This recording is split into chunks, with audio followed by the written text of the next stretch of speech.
సినీ పరిశ్రమలో కమెడియన్గా పేరుగాంచి రాజకీయాల్లోకి వచ్చి మాజీ మంత్రిగా పనిచేసిన బాబు మోహన్ ప్రజాశాంతి పార్టీలో చేరారు. ఆ పార్టీ అధినేత డాక్టర్ కేఏ పాల్ సమక్షంలో పార్టీ కండువా కప్పుకున్నారు. బాబు మోహన్ వరంగల్ పార్లమెంట్ స్థానం నుంచి పోటీ చేస్తారని పాల్ స్పష్టం చేశారు. కాగా బాబు మోహన్కు తనకు 20 ఏళ్ల క్రితం నుంచే మంచి సంబంధాలున్నాయని వివరించారు.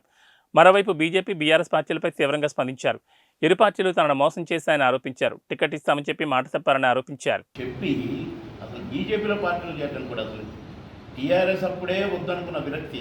ఎందుకంటే ఏమి డ్రామా అది నాయన. నేను ఏం తప్పు చేస్తున్నా? ఏమైనా భూములు కబ్జాలు పెడితేనా, లంచాలు తీసుకుంటున్నా, ఎవడి జేబులను కొడితేనా? ఎందుకు ఇవ్వలేదో కేసీఆర్ నాకు ఇంకా అర్థం కాలేదు ఇప్పటిదాకా. నా టికెట్ తీసి ఆయనకి ఇచ్చారు, ఒక చెల్లని రూపాయికి. కొన్ని పనులు చేయలేదా? టీఆర్ఎస్లో ఉండి పనులు చేశాను, టీడీపీలో ఉండి పనులు చేశాను. టోటల్ కాన్స్టిట్యున్సీలో 6 లైన్స్ రోడ్డు, రింగ్ రోడ్డు హైదరాబాద్కే ఉంటుందా? నా కాన్స్టిట్యున్సీకి ఉండాలని 10 మండలాలు కవర్ అయ్యేటట్టుగా 6 లైన్స్ రోడ్డు కూడా వేయించిన. ఆఫీసర్లు ఈఎన్సీలను పట్టుకొని నేను కేంద్రంలో మోడీ గారి డబ్బులతో, అది కూడా నేను టీఆర్ఎస్ ఎమ్మెల్యే ఉంటున్నాను.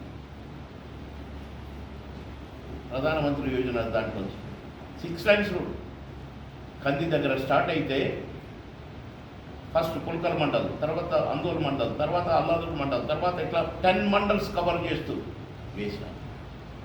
వ్యవసాయానికి నీళ్లు, సింగూరు నీళ్ళు కూడా ఇచ్చిన. రోడ్లన్నీ నేను వేసినాయి, సీసీ రోడ్లు నేను వేసినాయి, ఇండ్లు నేను కట్టించినాయి. అలాంటి నాకు ఎందుకు టికెట్ ఇవ్వలేదో తెలియదు, అందుకని చెయ్యి అనుకున్నా. కానీ బీజేపీ వాళ్ళు వచ్చారు. నేను అంటారు, ఏమండి నేను టీడీపీలో ఎన్ని సంవత్సరాలు అయితే ఉన్నానో, 14 years 15 years ఎమ్మెల్యేగా, నేను మీ కండ కూడా వేసుకొని తిరిగినగా మిత్రపక్షమే కదా. ఇంకా మీ దగ్గరికి వచ్చుడే ఉంది, వచ్చినట్టే కదా. నేను నరేంద్ర ఎంపీ, నేను ప్రచారం చేశాను. ఎస్, నేను మినిస్టర్. టీడీపీ బీజేపీ పొత్తేనా, కండ వేసుకునే తిరిగి అంటే కాదు కదంటే నో కండిషన్. నేను వరంగల్ జిల్లాలో పుట్టాను, మా నాన్న అక్కడ టీచర్ ఓపెన్ చేశాడు మా నాన్న. కనుక నా వరంగల్ ఎంపీగా పోటీ చేయాలన్నది